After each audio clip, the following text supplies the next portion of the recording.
Oh, shoot. Hi. No. Margaritas might have been a bad choice. Maybe. Life is full of work and stress. Parenting can be a mess.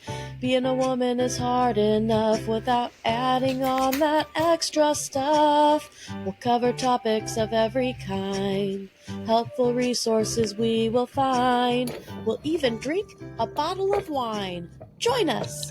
It will be a real good time. Hi. I'm Amanda. And I'm Nikki. And welcome to Working Mom's Tequila. Where today we're drinking tequila. She made me laugh right before this, okay? And I was really going, and I was trying to hold it together, and then she switched it up on me. I'm going to tell a story before we finish our intro. Oh boy. I used to make Nikki laugh really hard, and then she would leave the room. And this is when we were fully sober children.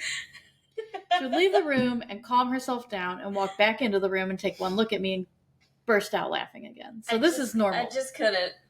You know, once something is funny, I can't let it go.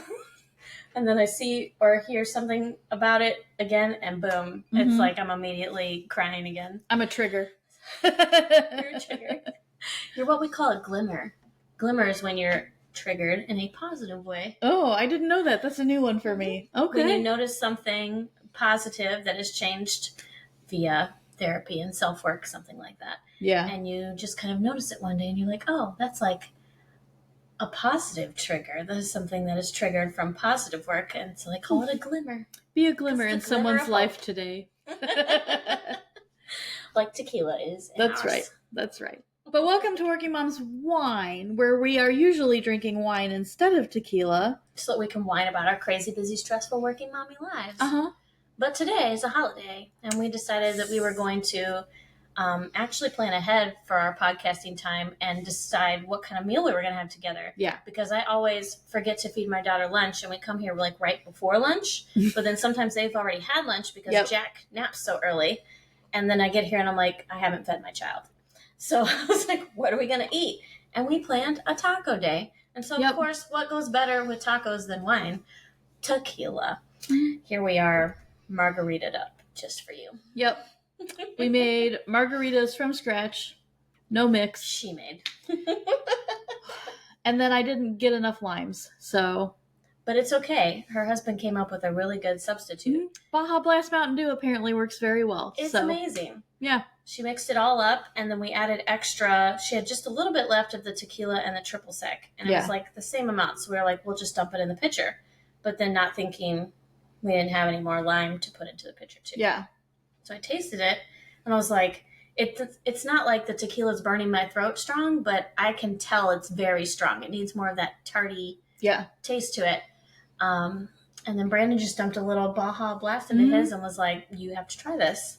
And it's Mountain Dew's missing out on a perfect opportunity here. Yeah. But we're copywriting it right here. That's TM right. On this show. This is my special secret ingredient. Yeah. How do you do an M? Yeah, that's good. Yep. But we thought we would whine about something a little silly today and talk about. It's not silly. It's so serious. Big Brother! Expected. But first. Also, I'm going to whine about something right off the bat. Oh, no. And this might just be me because I'm not normally a Big Brother watcher. They got me into Big Brother fantasy, and so now I watch it for that. They made me watch Survivor, so I made them watch Big Brother. Well, and you and Mom were doing a fantasy league, and I was like, that's 2 people in a fantasy league kind of sucks. Okay, fine, I'll jump in so you have more variety. I just hate how everyone compliments Julie because they have to. It's like a thing now. Like everybody's gonna compliment her. They don't because they have to. Come on. They do it because it's like a. They do it because it's tradition. It's like a thing. You know, you make it onto Big Brother, you get to compliment Julie. You get to, or you have to. And I'm not saying Julie looks bad. Okay, Julie, so not everybody compliments her. It's very rare. Not everybody does. It's very rare when they don't.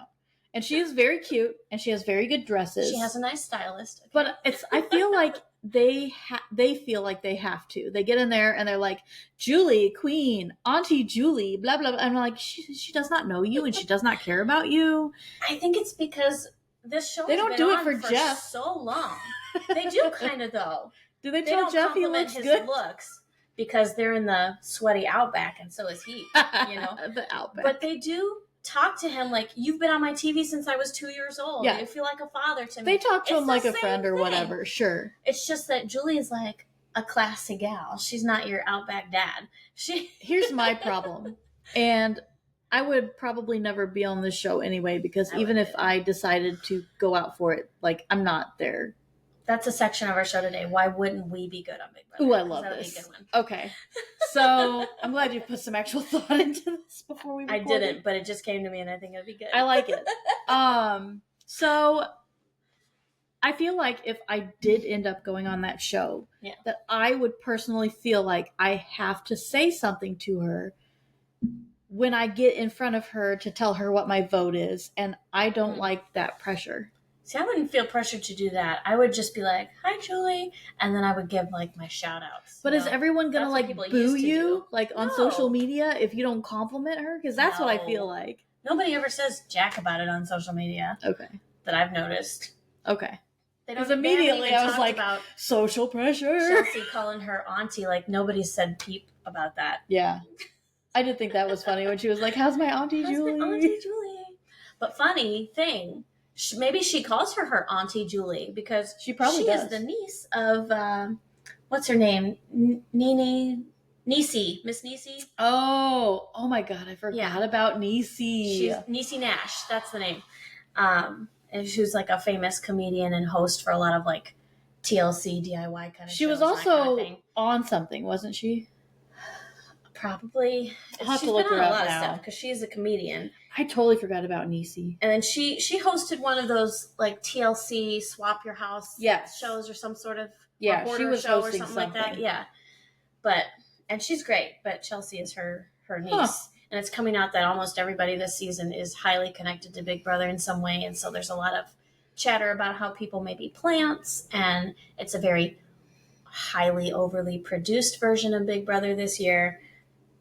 The guy that everyone's pissed got voted out last week, Tucker. He's in pictures with a previous Big Brother winner like multiple times. And Paris Hilton. Yeah. All of them have celebrity ties. Yes. And several of them have been on Dr. Phil and other game shows. It's... Well, I miss the days where Big Brother was full of real, actual people. People who weren't famous, who weren't connected, who hadn't been on a bunch of shows, who weren't just trying to gain a social media following so that they could be famous off that when they get out of the house. I miss that. But when you start recruiting and from social media, that's what you're going to wind up with. And it's BS. They used to just do those big open casting calls, and they still do that a little. But it seems to me like not most of the contestants come from that, and it's really disappointing. It's also my complaint about the U.S. version of Traitors. So the first season, they had a mix of celebrities and normal real people. And from then on, it was just like, we're just going to go with reality TV stars. Yep. And it's leftover housewives and Big Brother players and Survivor players. And I like the idea of at least mixing in people who haven't. There was an element of fun with that. You like seeing your people play again. You like seeing your favorite characters come back. Yeah. But it was cool to have real people who were just like jaw-dropping on the first day. Like, oh my God, I'm playing with Survivor. It was like, so funny. But also they split into factions from their shows. And that's annoying. Yeah. Like, no. Yeah. Niecy was in Reno 911. Don't come in with oh, that's right. Yeah, that's what it was. I was like, there's something in my head right now. Don't come in with a pre-built alliance just because you were on some network. That's dumb. Yeah. I will say, though, that worked a lot in Phaedra's benefit. It sure did. It sure did. The Real Housewives, that's probably the part that annoys me the most because I don't watch Real Housewives because as much as I love reality TV, they are too much for me. And that is saying a lot. That's saying there's not a lot that's too much for her. There's not. They are too much. So when I see them come on the screen, I'm like, big eye roll. I don't know who that That's is. funny. I don't care. I hope you lose. I did like Phaedra, though. She grew on me for sure. I feel like I'm a picky reality TV person because I don't like the fake drama or like when people are over the top, whether it's reality TV or in real life, which is why That's after true. the first couple of seasons, I wasn't a Big Brother person because I was like, everyone's just on here to That Ice Cube. be as dramatic as possible on TV. And that's not what I want to see people compete. But I am glad they brought the chicken house thing back though. Yes, that's a common comp now, like that was every fun. season. But and anytime they have to kick themselves in the butt, that's also funny. Yes. But shoot, what were we talking about? Traders. So I know we haven't had the chance to like recap any of the work traders yet, but at one point we're waiting for a whiteboard. Okay, it's gonna be good. At one point before I was gone, the girl running the show, so she was pretending to be Alan. Mm-hmm. I said something. I don't even remember what it was at this point. Did she show up in kilts? She better. No, she never once. TG, that's his thing. TG, if you ever watch this, what the fuck? Work on your wardrobe. You need a wardrobe person for every season now. I honestly I know who'd be perfect for it. I don't know what you're talking about. Should I bring out... Okay, so we have casino night coming up at work. There's a Miami Vice theme, and I didn't go with a suit, but should I show you what I am going to wear? Yes. Okay. Hold on. These themes are classic, and she goes all out. And not just for the big events at work where you have like a party outside of work, but like when they do competitions just in the normal work day, she themes all out for it. So it's got matching shorts. That's amazing. Oh no. And a bucket hat. The only thing that would be better is if it was a fedora. True. But that is amazing. So what happened was I was actually looking on Temu. Costume. A lot of times they're not comfortable. That looks. Yeah. So, and that was the thing. I had thought, well, we could go with. Well, since Brandon and I are going together, we could both be one of the main people and wear suits. And I was like, everyone's going to do that. Oh, you're right. So I found that for me. And then he's got a pink shirt with blue palms on it. So that's good. So there's me and this other girl. And we were kind of spearheading a lot of the traders' roundtable talk. And like throughout the week, we would be the ones trying to figure out who has the shields. Can we manipulate where the shields are going? And we were both faithfuls. But we were both trying to make sure that like we would be safe because we talked a lot at the roundtable and that we could figure out who we could trust versus not trust, all these other things. There was a guy who works in IT, and so most of what he does is remote, but 2 days a week he's in the office. And he had signed up for this small group. And as a total group, not just me and this other girl, one of our main concerns was that people who only come into the office temporarily or might work on a different floor than the majority of the office, things like that. We were like, they're going to be really easy targets to find suspicious, and we want to make sure they're included and they stay in the group and whatever. So one of the people we took under our wing was this IT guy, and bitch in the butt, didn't it? Well, he died one week, and there was a couple of weeks where we were like, people would bring him up as like, you're quiet, that makes you kind of suspicious, whatever. And he would be like, Don't be suspicious. Be suspicious. And he would always be like, I see why that makes me suspicious, but I'm not. But obviously I can't prove to you that I'm not. What did I name her as? Crooner. And I would always be like, we're not, he's our little baby. He's fine. He's worked with both of us. We know he's fine. Although there was a point near the end where we were starting to suspect him, but it was no one. Literally the week he got murdered that we were both like, ooh, maybe he is, The second you told me about that thing where your message popped up in his presentation, I was like, oh my God, he sucks. So funny. That did not happen. That was so funny. It to that guy. No, it absolutely did happen though. So I did not believe it for a second, IT man. Okay. That's hilarious. I'm going to have to make him watch this later. So we came in near one of the final, it was the last one before the bonfire group. And which is like finale night. Yes. Bonfire night. So he comes in murdered. And this was the one. This was the one where we were like, if the one person we think is a traitor, she recruited this guy, and he is definitely also a traitor at this point, and he walks in murdered, and I'm like, I don't know what to do. I don't know what to do at this point. So, where was I going with all this? Oh, yeah. So, he walks in murdered, and I'm like, no, not him, not my little baby boy. And the girl who is pretending, well, someone else had called him that before. And we were, Crooner had called him that before. And he was our baby boy.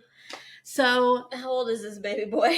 Oh, he's young. He's young. Like early 20s. Maybe. Oh, okay. Yeah, right, exactly. It was definitely like I'm picturing a 19 man in his 40s. No. It was definitely like me and this other person were his mommies. His work moms.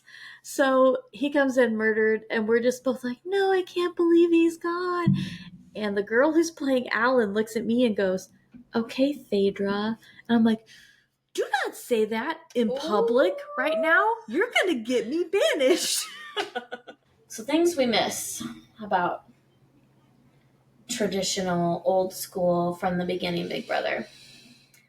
I miss back in the day, they didn't have clocks and things like that. You had to earn those through competitions together. Oh, interesting. So there was no clock to keep track of time. So you had no idea. Right. So you're in this house. You have no clue what time of day it is. You have no clue what day of the week it is.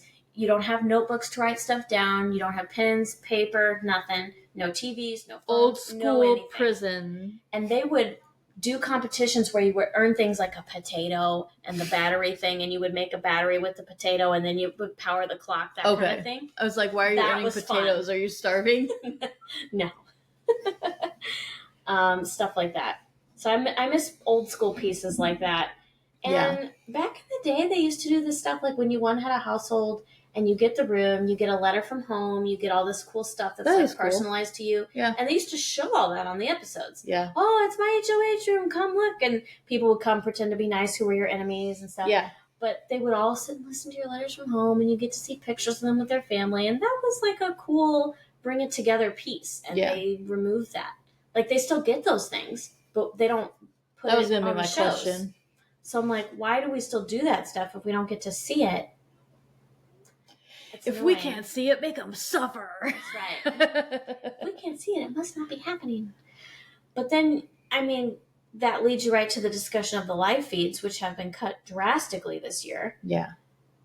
You know, it used to be when you watched the live feeds, you could not only watch them, but you could pause it, you could rewind to a previous date and time and watch what had happened. Mm-hmm. You could do all these things.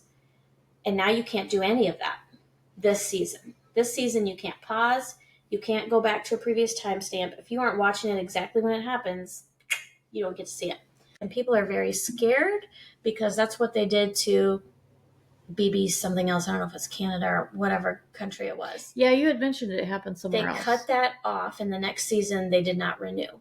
So now people in America are worried, does this mean we won't get another BB ever? I don't think that could be true because BB Reindeer Games...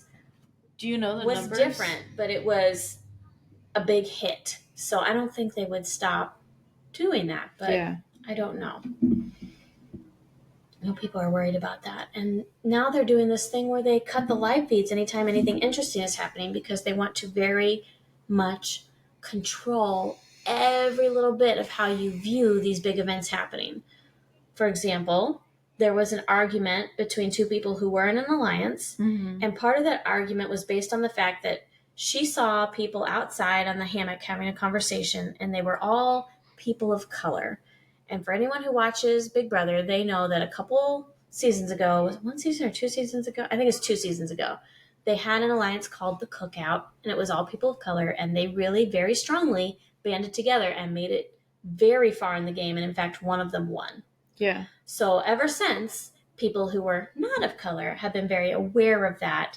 And in fact, someone got kicked out last season for even bringing it up. They brought it up and they were also racist in the way that they handled it. So rightfully so kicked out, in my opinion. But still, it was like the catalyst. And it was the catalyst of another person being kind of shunned from the house and voted out. Yeah. So it's been a thing, right?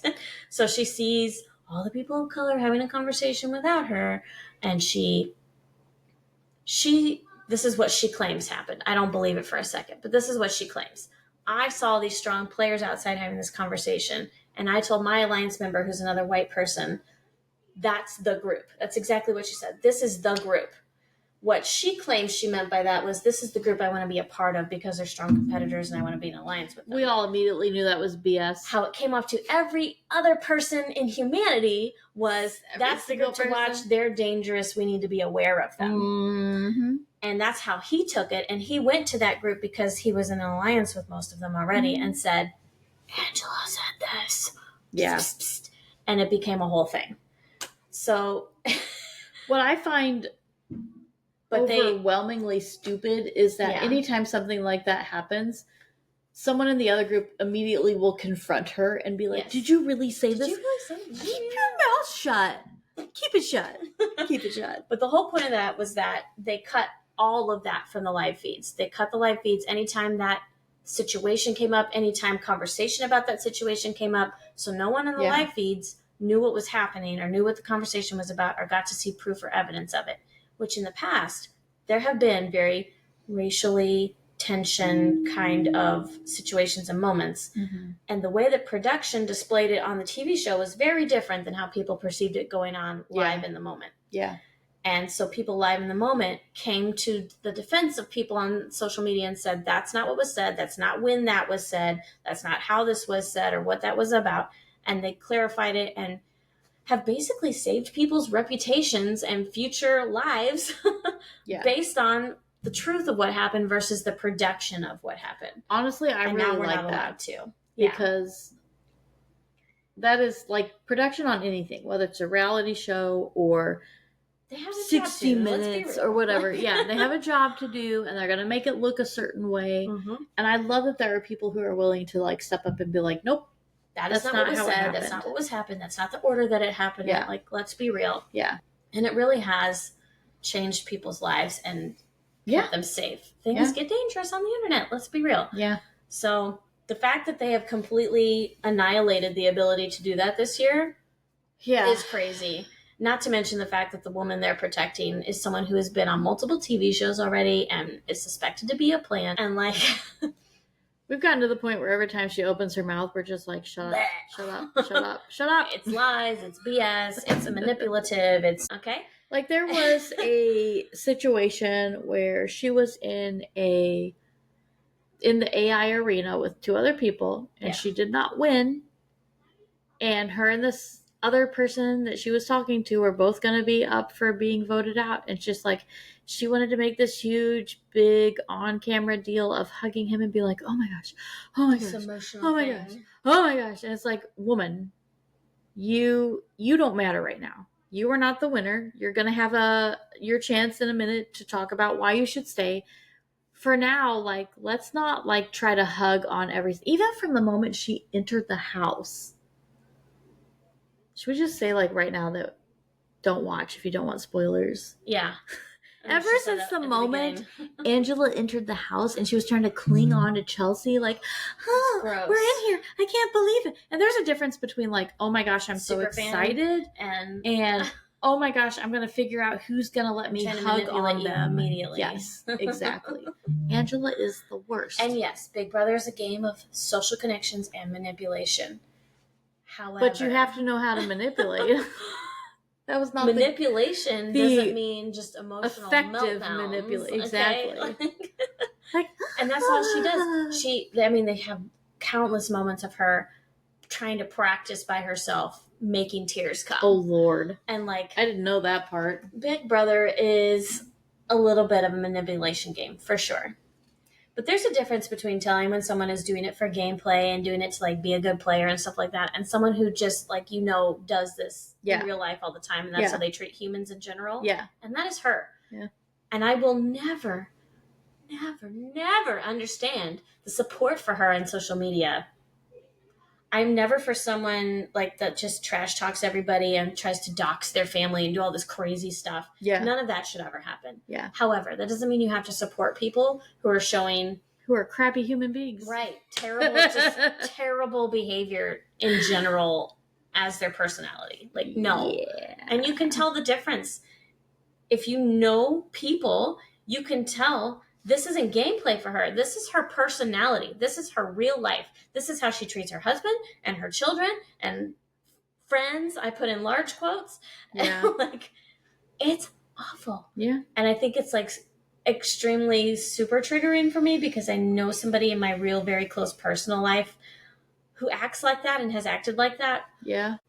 And so it like sets me off the second I see it. I'm like, if no, Yeah. get her out. I know so Nikki has been very good about sending us clips of the different people who are on the show. And I'm about TikTok, to, okay, I love it. well, and I'm about to extremely, in that same line of thought, judge Cedric in a minute, for those of you who have been watching, because of my line of work. But she would send us things initially all about Angela, and then as she discovered it about the different ones, where it's like, okay, so everyone has ties in this world. Angela's been on, the TV world. Angela's been on Price is Right. She's been on Dr. Phil, blah, blah, blah. Why was she on Dr. Phil? Because that will give more insight into her family. So I didn't watch the full episode. I'll preface it with that because you have to pay for it on Amazon Prime, and I was not about to give that woman my money. That. However, I got to see like the trailers and intros and stuff. Yeah. She was on Dr. Phil because she had an adult daughter who lived in her home who would not come out and celebrate Christmas with them. That was her own Christmas tree in her room. And she wanted her presents delivered there, but she was not going to come out into the family. Like, that was the big thing that they played on the trailers and commercials for the show. But I have to say, after watching her, I 1,000% had the exact same thought you just said. Yeah. Why would I want to? She's a toxic family member, and I wouldn't want anything to do with her either. Right.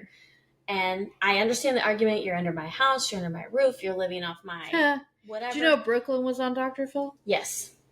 It only goes so far. Brooklyn was on Dr. Phil because she had one of those situations where strangers were dropping in on her baby monitor. Okay. And like invading their private life. And her husband was real military, unlike Cedric. Her husband was real military, unlike Cedric. We'll cover that in a minute. I apologize for my coughing. No, I'm you're getting fine. over a cold. So, okay, Brooklyn makes more sense. The TV therapist encountered her family. Brooklyn's makes more sense. Where her teenage daughter didn't talk to her father or sister. Angela was in hot water with the host after he accused her of enabling the behavior of her daughter. There was a lot of very not healthy interaction going on in that house. I'm going to be so judgmental right now. I guarantee you that their daughter was like, this is why I don't want to do Christmas with you. And Angela was immediately like, you're right. Our family is psychiatric. Bingo. Angela just wants all the attention on her all the time. And she does. And she's very much hate it. An emotional fit thrower when she's not having the attention. When she's not having the attention and she's left, like, people in the house don't like her for very good reason for the way she's treated people. Yeah. And she'll spend an entire afternoon by herself in this little room of the house. And then while she's in there by herself, she devises some manipulative, crazy-ass plan to piss somebody off, to go against some alliance she's in, to throw somebody under the bus. And then she comes out with this wild, crazy thing, and it blows up the house, and somebody goes home, and she still stays. You see it in the very first... Pisses me off. The very first. She was the first episodes. HOH. Right. She's the first HOH. She's watching people from her HOH room, and she decides that Matt has it out for her. Yeah. And whether or not that was true, which it wasn't, in my opinion. No. She just thinks, she's watching. Not any more than any other Big Brother person has had it out for another person in the house. And she's just watching everybody. And she's just like, that's it. At like 2 a.m. or something stupid. Yes. She's like, I'm going to walk out of my house and yell at him in front of the entire household. And that's what she did. She waited till they were all gathered in one place. Because it's the first couple weeks. You're still getting to know people and being friendly to everyone. Alliances haven't formed yet. And she's marching in. And she thinks the entire house is against her. Making some big dramatic statement. She did a slow clap. And everybody joined her because they thought, oh, this is something like fun, like group-oriented. And like Big Brother has told her to do something. Attacking people. And she picked this one person. Not people. She called him names. She made fun of his physical appearance. She made she made him, like, she tried to shame that his mother would be disappointed in him. Yeah. She went below the belt Yes. a couple of times. Yes. And I'll give it to you. This guy, I don't from think what I've it was seen that afterward, bad. didn't have the best character. Like, he's definitely I very don't think much it was that bad, though. not in the house, but he's associated with somebody who has very low character from another season. Which so is fine, it's but, like, you don't know probably that. a red flag. Angela didn't know that. No, she didn't know that. She was making all this based on the fact that he was pretty. And there was a girl that was pretty that he was talking to. And she did say threatened that by to him. Yeah. She used that as a big thing. Like, I'm motivated because you could be in this showmance and that's dangerous. And he makes a joke about it. She's trying to clear the air. Or at least address her issues. I won't say clear the air. He makes a joke about it, thinking he can put them both on the right track. He's just and trying she to takes smooth it the waters, you know? the wrong way. Well, and she throws it back to this, he threatened me. He threatened me. He was this she took it as a male threat. who threatened me. He was not threatening her at all. He wasn't there, and he wasn't in the private conversation they had either. They replayed the whole thing, and I've seen the replays from the lives where they don't cut anything. Yeah. There was nothing threatening in that conversation. Yeah. Outside of the regular big brother, if you come after me, I'm going to come after you threat. Sure. That was the only threat. That's totally and fair. he was like, if you put me on the block, you're coming after me. I've said that to people at work. If you're lying to me. Like, that is normal level stuff. This is not intimidation. This is not him physically trying to manhandle her, which is all the things she claimed. Right. So, no. Yeah. Not girl. But everybody believed her, and they voted that guy out. And he was the first guy out. I don't think they believed her. I think they watched that and thought, ooh, this is someone we could keep in for a while and throw out at the last minute and win the game. And unfortunately for my fantasy game, I didn't want to believe that was true. Normally you wouldn't think that about her because she was the first HOH, so you would think this might be a competitor. This might be someone who can win competitions. What was the first HOH competition? It was the air hockey type thing where you shoot the puck across and it has to land in a place. I could see that. And you eliminate from teams. I could see that being a thought. It is a little bit of luck. Yeah. But that is something is but like a little bit of skill. If you notice that someone is just completely off their rocker, or maybe they're like not good at competitions or whatever, okay. Then they tried to blame it on her sleep deprivation. Nah, girl, she never changed the whole time. She's been getting plenty of good sleep. Yeah. Okay? She's just a terrible person. Well, and if we're going to complain about things that have changed, that shouldn't have changed, and as someone who has not watched many of the Big Brother seasons, I picked up on this. You used to run into the house and try to claim the first bed you could before you were left with the bad room. Yeah. That is not a thing anymore? No, that stopped being a thing when they had the have-not room. So if you were a have-not, you had to take cold showers, you had to only eat this oatmeal gruel stuff for the week, and you slept in the have-not room, which was the terrible bedroom. Any of you potential people who may potentially, but probably not really because I'll never get on it, be on Big Brother with me someday. If I am faced with the choice of a cold shower or no shower, I was in South America for at least a week, if not more, and I chose no shower every day. Vote me out now. I will not cold shower. Screw that. Yeah. I mean, let's be real. You're in a house just laying around most of the day. You don't even have to go outside and sweat if you don't want to. So. And there's a pool. Yeah, there's a pool. According to some people I know, if you throw a child into a pool, you don't have to bathe them. I'm not going to name names, but you know who you are. But all kidding aside. All kidding aside. Okay, so let's get to the section where we talk about why we would or would not be good contestants on Big I think Brother. we should do that, and we should also talk about what we would do for our audition tape if we did do it. Ooh, I don't know if I have an answer for that. Be bad. Okay, I know what I would do, but only because I'm outrageous. I would never go on Big Brother, ever, for multiple reasons. One, these comps they have, they seem very based in like the stupid games you used to have to play in youth group. For like icebreakers. Hated that stuff. Hated it. You're not wrong. Wasn't good at it. Super embarrassing. They are exactly youth group icebreaker competitions. I want nothing to do with it. Nothing to do with it. So I know I would suck at it. I would feel embarrassed about it, and it would be live streamed on national television. No, thank you. Here's the thing, though. you're pretty and they might keep you around for that.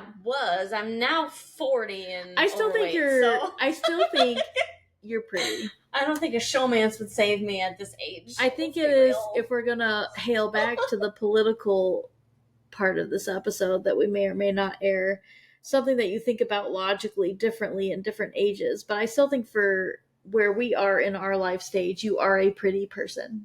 And you're fun, and you're funny, and that might carry you. I don't know if I'm fun. I'm a homebody. But in the Big Brother house where everyone is technically a homebody. Okay, I might thrive in that homebody environment. I think you would. It wouldn't drive me crazy. I wouldn't feel isolated and socially I think you'd be able to engage with different types of people and get yourself into different types of alliances. I would, but probably not for healthy reasons because I'm a people pleaser. I'm a chameleon.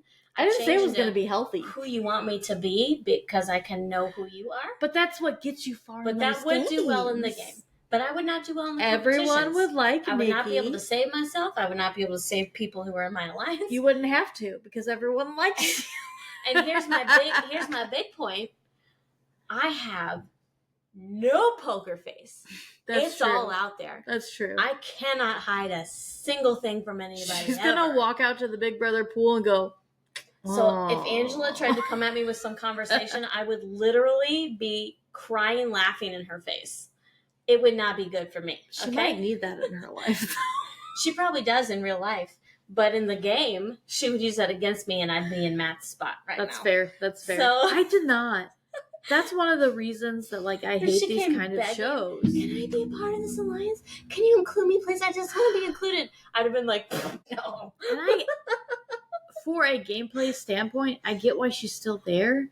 But the fact that everyone voted Matt out that 1 week, yeah. You are not okay. She was You're picking on someone for no good reason. And now everyone else in the house was like, yeah, let's get rid of him. Why not? She continued to do that. When Matt left, she chose Lisa. And she picked on her, bullied her. Yeah. Lisa called her out for bullying. I'm not a bully. Don't say that about me. Yeah. Well, then don't make fun of the way I talk and the way I walk and the things I like. And she mean girled her 100%. However, crying in the corner of the pantry mean girled her. As much as that sucked. I don't like Lisa. Lisa should have gone anyway. Yeah, I was not a fan of Lisa. And she was obnoxious in many ways. And definitely not a celebrity chef. And if she wasn't a good one. But did not deserve to be bullied like that. Yeah. She was straight up bullied. Yeah, I agree. And now I'm not saying Angela deserved to be removed by CBS from the show for that. I know that's happened in the past for different behaviors and racist comments. Because it's not the first person. Well, she's not the that first season. She's not the first person to go in with the gameplay of bullying people. That has happened a lot. I mean, Evil Dick. Need I say more? But see, that's probably a season I didn't watch. Because you'd like not that season. watched 75% of them. You'd like that season. I do like the sound of someone named Evil Dick. That season where people came in not knowing the people they knew would be in there, and his estranged daughter was in there. It was good. Oh, okay. It was good. Now I have to watch it. It was good. Even when he picked on people and banged pots and pans and dishes, it was funny. It was good. It wasn't, I'm trying to pick you apart as a human being and belittle you. There's I a difference think she should have been removed from the bullying. But I do think the house guests should have seen it for what it is and gotten her out the way they did for Taylor. Yeah. Who won her season, by the way. So people really jumped on the Taylor bandwagon. The estranged daughter? No. Okay. She is the first Black woman to win Big Brother. She was the pageant girl. Yeah. And she got bullied by somebody, and half the house basically came around her and saved her game, and she wound up winning. Oh, I love that. And I don't understand why the people of this season are not banding together against the bullying. Because Angela has someone related to her in higher power. What's funny is she won't win, though. And they're just kind of we think you're a joke. We don't think you're a threat, but we're just going to leave you here because we have bigger fish to fry, basically. Yeah, and after we talk about... Which is true to a point, but then you're looking at the point of when does she become a floater? She's been a floater since day one. She won 2 HOHs, which most floaters can't do. However, all of the competitions this year so far, all but maybe 2 of them, have not been physical. They've been games of chance. Yes, exactly. So she's a had lot a of them lot have more been opportunity to win than most seasons floaters would have had. Editor Amanda here in her nice, messy bedroom. Judge me, I don't care. We talked for a while. We talked for a long while about Big Brother. So long, in fact, that we're going to split this into two. So I'm going to give you my usual outro here of be sure to check out our website at workingmomswine.com, patreon.com/workingmomswine, TikTok, Instagram, all the fun stuff. And we will see you for part 2 next week. Bye!